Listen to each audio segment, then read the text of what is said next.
For Unforgiven, we present the prize to Clint Eastwood. Give this some thought. 1993 in the Hollywood Hills. Producers in Armani suits and Oscar winners with whiskey in hand are among the many people milling about the Four Seasons hallway.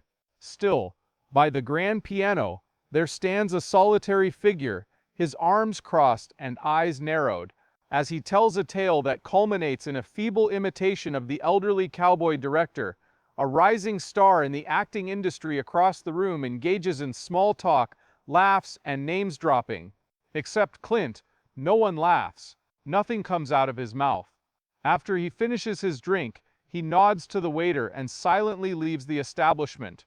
Quiet, and it was a lasting silence, replaced any noise or chaos. What happened? What did Clint overhear? And why did Warner Brothers quickly remove that actor's name from their casting lists? For years, this was a topic of conversation. Because Clint Eastwood never explained why, nobody ever found out. No yelling, tweeting, or providing soundbites to tabloids was done by him. He vanished without a trace, leaving behind an icy, permanent impression on those around him. However, the sound has returned. 5 names, 5 celebrities. Clint Eastwood never forgave those who insulted him, disrespected his vision, or simply assumed he had forgotten. Emerged in a few rare instances of unscripted honesty when the 94-year-old Clint Eastwood finally let his guard down. A man who had a code and never gave up was one of many people with whom they had a tense relationship. Michael Moore, a documentary filmmaker who sought fame by mocking Clint's beliefs, is the first person on that list. Clint remained silent and composed, taking measures to prevent a recurrence. The documentary war started with a joke, or so Michael Moore believed. During his 2005 National Board of Review Awards speech, Clint Eastwood made the comment, "Michael Moore and I actually have a lot in common." As a result, the laughter subsided. Moving pictures are something that both of us enjoy. The moment he shows up at my door armed with a camera, though, I will kill him. There were a few nervous laughs and gasps from the audience. He remained motionless. Plus, he failed to offer the room an exit or even a smile. Anxietism was floating around like a cloud of gunpowder. It was more of a caution than a stand-up routine. Now that Clint had said it so clearly, Moore would never again step over that boundary. This icy distaste developed as a result of more than one careless remark. Many people were paying attention to Moore because of his documentary Fahrenheit 9/11, in which he severely criticized the Bush administration and the U.S. military's actions following 9/11. Not only did it garner accolades and news coverage, but it also infuriated Clint Eastwood. His admiration and respect for the unsung heroes of World War II began when he was a little boy. The entire body of Moore's work appeared to be an attempt at self-parody. Because it affected him more than she, he failed to perceive it as criticism. At the time, Clint was not only an actor but also a director, writer, and the man behind the scenes of both $1 Million Baby and Flags of Our Fathers. However, I could relate. His films examined the meaning of American identity, the sacrifices people make and the wounds they inflict, not for the news but for history. Clint believed that Michael Moore was manipulating the truth rather than merely documenting it. They never again collaborated. In fact, they never even shared a frame. Eastwood would rather discreetly erase memories than engage in public brawls. Ask Clint about him right now, and he'll likely raise an eyebrow, mutter something, and then shift the conversation away from him. Although Moore wasn't the only filmmaker who had Clint wait, he continued in the subsequent one by claiming that Clint was covering up global events. Instead of merely refusing, Clint Eastwood opened fire. Eastwood and Spike Lee got into an argument because of their shared past. In 2008, Clint Eastwood responded, and it wasn't a good thing, even though he rarely does so. Critical reception for Clint Eastwood's daring dual feature, Flags of Our Fathers and Letters from Iwo Jima, which presented the war from Japanese and American perspectives, was overwhelmingly positive. There was nothing fake about it. It was unfiltered and harsh. On the other hand, Spike Lee felt something crucial was lacking. He went around pointing out that Black Marines weren't in Flags of Our Fathers and claimed that Clint had omitted their story from the Iwo Jima account. According to Spike, many African Americans lost their lives. You can't ignore that. Anger consumed Clint. He made no effort to be polite or respond with nuance. The response he gave sounded more like a Western threat. A guy like him should shut his face. Protective as it was also incredibly potent. Word spread like wildfire. Spike was equally forthright, saying, "I'm not going to shut up." He gives off the impression of a crazy old man. The dispute dominated headlines for several days. There was the ultra-conservative cowboy and the ultra-modern risk-taker. The worst aspects of Hollywood were exposed in their verbal brawl. A lot of people tried to defuse the situation or understand what was happening, but Clint never clarified his statements. The lack of sound gave Eastwood a clue. Those soldiers were the heroes of the Iwo Jima story. Not having anyone tell him how to use his art prevented him from telling his story in the manner he saw fit. Rather, it was about fulfilling personal goals rather than formal requirements. But Spike thought otherwise. Particularly in cases involving fatalities, he believed Clint had an obligation to disclose all relevant details. Not only was it a film about silence, but it was also about the power of representation. Due to their high levels of pride, strong moral convictions, and stubbornness, Eastwood and Lee were unyielding. They haven't communicated since then. Neither of them has openly acknowledged the other's work, and they also don't attend or participate in the same events or panels. However, you would be mistaken to assume that Clint solely engaged in conflicts with fellow directors. Leonardo DiCaprio, one of the world's most famous actors, attempted to test Clint's patience but was unsuccessful. Their subsequent altercation occurred on the set of Clint's own film. As far as film stars go, method and gunslinger belong to separate eras. Method actor Leonardo DiCaprio, who is both intense and highly charged, and director Clint Eastwood, who is tough and no-nonsense, and enjoys moving quickly, keeping quiet, and being in command. Hollywood went ballistic in 2011, when Eastwood cast Leonardo DiCaprio as J. Edgar. A perfect synthesis of old and new was achieved. However, behind the scenes, that collision transformed into a serene storm. It was obvious right away that there was friction.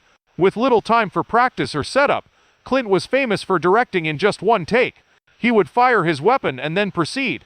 It was completely different from DiCaprio's style, but it worked immediately and organically. Leo enjoyed discovering novel things, digging deep into emotional depths. He asked questions, and he wanted more than one take.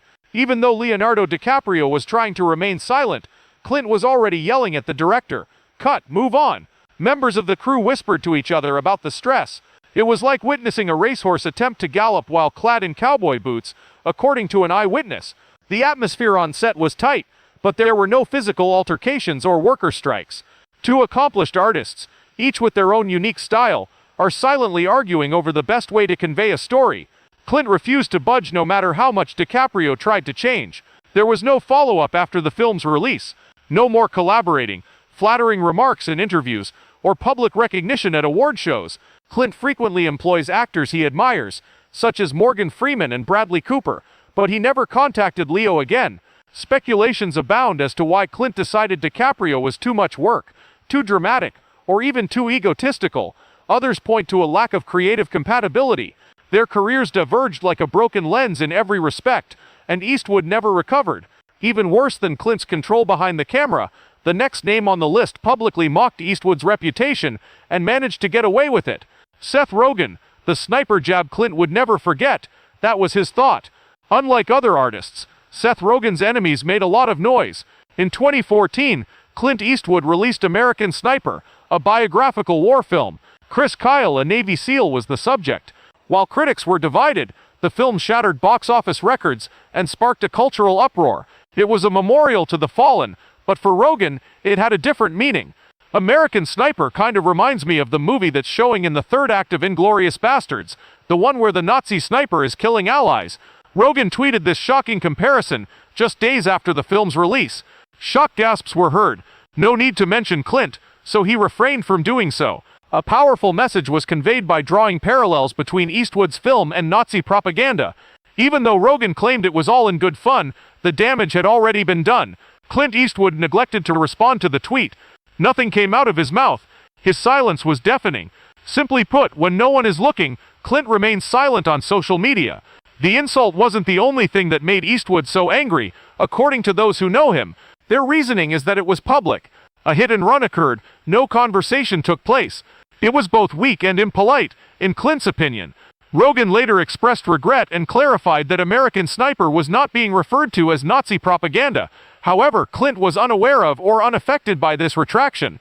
According to rumors, Eastwood warned his close associates and colleagues that Seth Rogen's name should disappear immediately from any casting list if it appeared.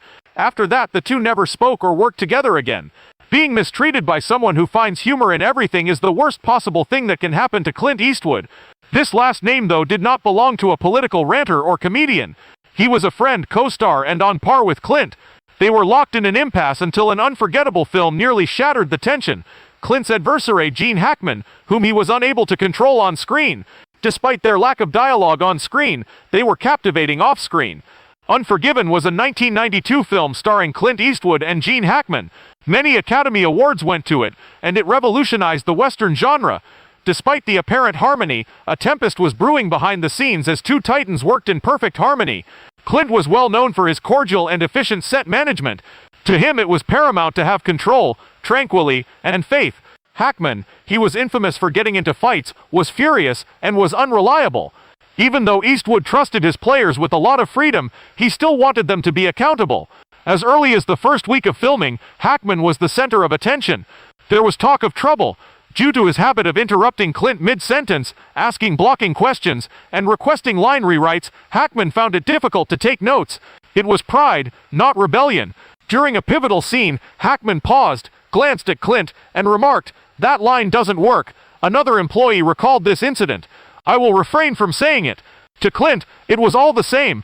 He spoke in a low, menacing voice, "You will," after staring. Nobody was yelling, it was obvious. Like a desert storm cloud, the remainder of the shoot was tense. Although they refrained from fighting in front of the crew, their expressionless glances conveyed more than any words could. Absolutely, on both sides.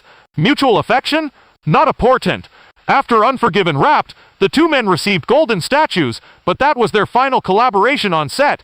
Even after acknowledging Hackman as one of his best colleagues, Clint never again requested to collaborate with him. He would mention Richard Harris and Morgan Freeman, but never Hackman. When questioned about the film years later, the industry insiders believed the respect was genuine, but the egos and animosity were too great to salvage the relationship.